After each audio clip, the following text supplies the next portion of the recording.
అందరికీ నమస్కారం.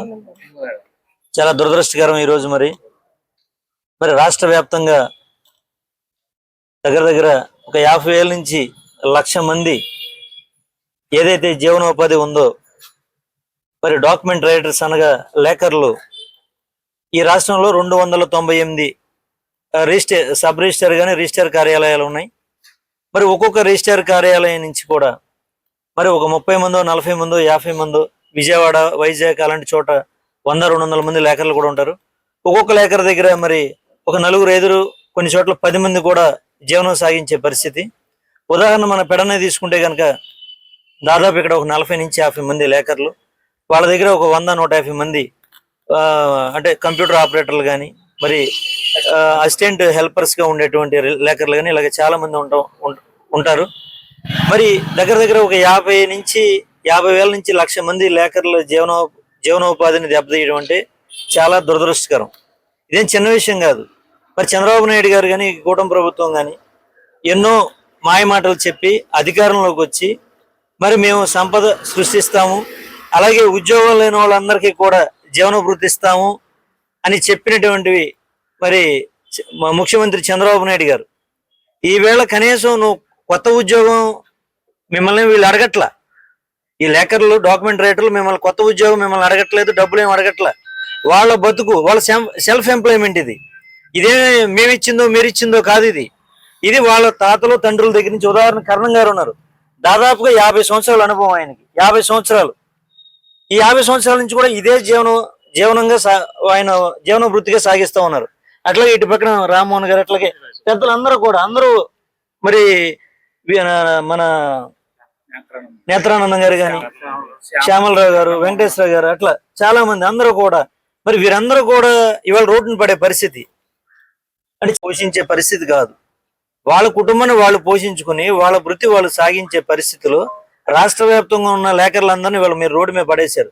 దయచేసి మీ అందరికీ అంటే ఈ కూటమి ప్రభుత్వానికి చంద్రబాబు నాయుడు గారికి మేము విజ్ఞప్తి చేస్తా ఉన్నాం. అయ్యా, మీరు దయచేసి వీరందరినీ కూడా వెంటనే ఆదుకోవాలంటే మీరేం కొత్త ఉద్యోగం వీళ్ళకి ఇవ్వవసరలా. వాళ్ళ ఉద్యోగాన్ని వాళ్ళకి చేసుకునేలాగా కల్పించండి. అంటే వాళ్ళకి హక్కే ఉండి ఎలాగా 2002లో అప్పటి వరకు కూడా లేఖర్లుగా ఉన్నటువంటి అంటే దగ్గర 100 సంవత్సరాల నుంచి ఇది కొనసాగుతూ ఆనవాయితీగా వస్తా ఉన్నది ఈ వృత్తి అనేది. 2002 నుంచి అప్పుడు కూడా మీరే ముఖ్యమంత్రిగా ఉన్నారు. 2002లో కూడా అప్పుడు ఆగిపోయింది, రెన్యువల్ చేయకుండా, లైసెన్సులు రెన్యువల్ చేయలేదు. ఇది లేఖర్లకి డాక్యుమెంట్ రైటర్లకి 2002 నుంచి అఫీషియల్ లైసెన్స్ రెన్యువల్ చేయట్లా. మీరు దయచేసి ఆ లైసెన్స్ రెన్యువల్ చేయండి. వీళ్ళ పట్టుకొట్టద్దు. మీరు కొత్తగా వీళ్ళకి ఉద్యోగాలు ఇవ్వవసరం లేదు, వీళ్ళ కుటుంబాలను మీరేం చూడాల్సిన అవసరం లేదు. కాబట్టి మా యొక్క డిమాండ్ ఏంటంటే ఇది పార్టీ కోసం ఇంకోటి కాదు, వ్యక్తిగతంగా వాళ్ళతో మాకున్న అనుబంధాన్ని బట్టి. ఎందుకంటే మనం అవసరమైతే ఒక 10 మందికి సాయం చేయాలి. లేదు మీరు ఒక పాలసీ మ్యాటర్ తీసుకున్నప్పుడు 100 మందికి మంచి జరిగే క్రమంలో ఒక 4-5 ఇబ్బంది పడుతున్నారన్నా తప్పులేదు. కానీ ఇక్కడ మీరు గమనించాల్సిందేంటి, మీరు ఒక ఫ్రంట్ ఆఫీస్ అని పెట్టి రేపు పొద్దున ఒక ప్రైవేట్ పరం చేసి ఒక కాంట్రాక్టర్కి ఎవరో ఒకరికి అప్పచెప్తారు. అతను ఒక 4-5ని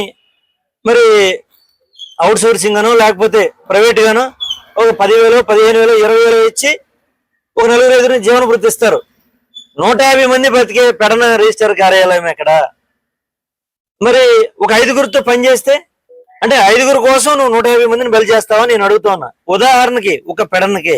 అదే ఈ రాష్ట్ర వ్యాప్తంగా 50 నుంచి 1,00,000 మంది అంటే మొత్తం మీద మీరు మీ లెక్క ప్రకారం అయితే ఒక్కొక్క దగ్గర ఒక 5గురు చొప్పున వేసుకుంటే సుమారు 1,500 మంది. 1,500 మంది ఎక్కడ, 50,000 ఎక్కడ స్వామి? దయచేసి ఉపసంహరించుకోండి. ఉపసంహరించుకునే వరకు కూడా డాక్యుమెంట్ రైటర్స్ తరఫున, వీరి యొక్క కుటుంబాలందరి తరఫున మేము ఖచ్చితంగా వైఎస్ఆర్ కాంగ్రెస్ పార్టీ తరఫున మేము ఎలాంటి పోరాటం అయినా చేస్తాము, వాళ్ళకి అండగా ఉంటాము. ఇది పార్టీ కూడా కాదు, చెప్తున్నాం మళ్ళా. ఇది రాజకీయం కోసం కాదు మేము వచ్చింది. వ్యక్తిగతంగా వాళ్ళ కుటుంబాలు బాగుండాలి, వాళ్ళ భార్య బిడ్డలు బాగుండాలి, వాళ్ళు మంచిగా 3 పూట్ల భోజనం చేయాలన్న సదుద్దేశంతో వచ్చాం.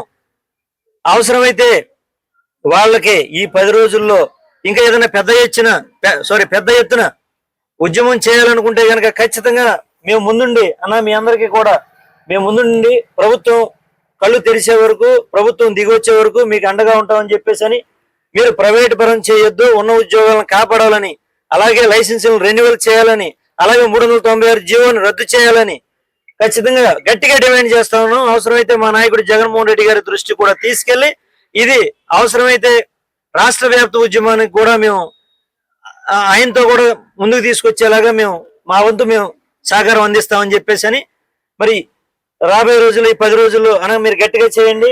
అవసరమైతే మా తరపున మేము మళ్ళా మీకు విజ్ఞప్తి చేస్తా ఉన్నాం. మీకు ఎలాంటి పోరాటానికి మేము అండగా ఉంటామని చెప్పేసి అని మీకు సంఘీభావం తెలియజేస్తూ మీకు అండగా ఉంటానని మరొకసారి స్పష్టంగా తెలియజేస్తూ ఉన్నాం.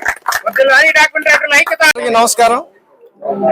ఈరోజు ఫెడరల్ రిజిస్టర్ ఆఫీస్ వద్ద దస్తావేజ్ లేఖర్లు నిరాహార దీక్షకి మద్దతుగా ఫెడరల్ నియోజకవర్గ సమన్వయకర్త ఉప్పాల రాము గారి ఆధ్వర్యంలో వైఎస్ఆర్ కాంగ్రెస్ పార్టీ నాయకులందరూ కూడా దీక్షకు విచ్చేసి లేఖర్లందరికీ కూడా పార్టీ తరఫున మద్దతు తెలియజేస్తున్నాం. ఈ కూటమి ప్రభుత్వము తీసుకున్నటువంటి 396 జీవో రద్దు చేయాలని, లేఖర్ల పొట్ట కొట్టొద్దని, రాష్ట్ర వ్యాప్తంగా ఉన్నటువంటి లక్షలాది మంది కుటుంబాలని రోడ్డు మీద పడవేయొద్దని ఈ రోజున రాము గారి ఆధ్వర్యంలో మేమంతా కూడా లేఖర్లకు మద్దతుగా రోజు రావడం జరిగింది. రానున్న రోజుల్లో ఇదే పరిస్థితి కానీ ప్రభుత్వం మొండి వైఖరి చేస్తే మేమంతా కూడా లేఖర్లకు మద్దతుగా ఉండి వాళ్ళకి న్యాయం చేకూరే వరకు 396 జీవో రద్దు చేసే వరకు రాము గారి ఆధ్వర్యంలో మేము వెనక ఉండి వీళ్ళందరికీ న్యాయం జరిగే వరకు పోరాడతామని ఈ సందర్భంగా తెలియజేసుకుంటూ సెలవు తీసుకుంటాం. నా పేరు కన్నమోహన్ రావు అండి. నేను గత 25 సంవత్సరాల మట్టి దస్తావేజ్ లేఖర్గా పెడంలో పనిచేస్తున్నాను. ఇప్పుడు కొత్తగా 396 జీవోని తీసుకొచ్చారు గవర్నమెంట్. అంటే ఇప్పుడు మేము ప్రజలకి గవర్నమెంట్కి అనుసంధానంగా ఉండి దస్తావేజులు లోటుపాట్లు చూసుకుని ప్రజలకి ఎటువంటి ఇబ్బంది లేకుండా న్యాయపరంగా ఎటువంటి చిక్కులు రాకుండా దస్తావేజులు రాస్తున్నాం. మేము వారికి చాలా అనుసంధానంగా ఉండి దగ్గరగా వాళ్ళు ఒకళ్ళుగా మేము ఉండి ఇంతవరకు దస్తావేజులు రాస్తూ వస్తున్నాము. అయితే ఇప్పుడు ఇచ్చిన జీవో ప్రకారం మా జీవనోపాధి కోల్పోయే పరిస్థితి వచ్చింది. ఇదంతా ఒక ప్రైవేట్ సంస్థ కప్పు చెబుతారంట. మరి వాళ్ళు దస్తావేజులు ఎలా చూస్తారు? ఇప్పుడున్న వాళ్ళే పాత దస్తావేజులు తీసుకొస్తే మాకు రైటింగ్ అర్థం కావట్లేదు అంటున్నారు. మరి ఈ విధంగా చేస్తాం, మాకు జీవనోపాధి పోతుంది. అలాగే మాకు ఉద్యోగం కల్పించాల్సింది పోయి మేము సెల్ఫ్ ఎంప్లాయ్మెంట్ చేసుకుంటే దాన్ని కూడా తీసేసి ఈ గవర్నమెంట్ మాకు పొట్ట మీద కొడుతుంది. రాష్ట్రంలో 1,00,000 మంది పైన దస్తావేజ్ లేఖలు ఉన్నారు. వారి యొక్క జీవన విధానం చాలా దెబ్బతినే పరిస్థితుంది. కాబట్టి ఏదైతే ఇచ్చారో 396 జీవోని వెంటనే ఉపసంహరించుకోవాల్సని మా రాష్ట్ర సంఘం పిలుపు మేరకు మేము ఈ రోజు నుంచి ఈ నెలాఖరు వరకు పెన్ డౌన్ కార్యక్రమం చేస్తున్నాము. అందుకని మేము ప్రభుత్వం ఒకటే విజ్ఞప్తి చేస్తున్నాము, ఈ జీవోని వెంటనే రద్దు చేసి మాకు జీవనోపాధి కలిగే విధంగా ఉండాలని మేము కోరుకుంటున్నాము. నా పేరు నరసింహారావు, కానుకొల నరసింహారావు, దస్తావేజ్ లేఖరి. అనాదిగా వస్తున్న దస్తావేజుల లేఖర్ల పొట్టగొట్టుటకు గాను 396 జీవోని ప్రభుత్వం వారు పెట్టుట అన్యాయం. దానికి వ్యతిరేకంగా మేము పెన్ డౌన్ కార్యక్రమాన్ని ఈ రోజు నుండి 31 తారీఖు వరకు చేస్తున్నాము. రాష్ట్ర వ్యాప్తంగా చేస్తున్నాము. మాకు కక్షిదారులు అందరూ సహకరించవలసిందిగాను కోరుచున్నాం. ఈ జీవోని వెంటనే రద్దు చేయాలని మేము విజ్ఞప్తి చేస్తున్నాం ప్రభుత్వానికి. మా జీవనం పోతుంది. ఏం చేస్తున్నా రైతులందరికీ ఉపాధి పోతుంది. దానివల్ల కుటుంబాలు రోడ్డున పడతాయి.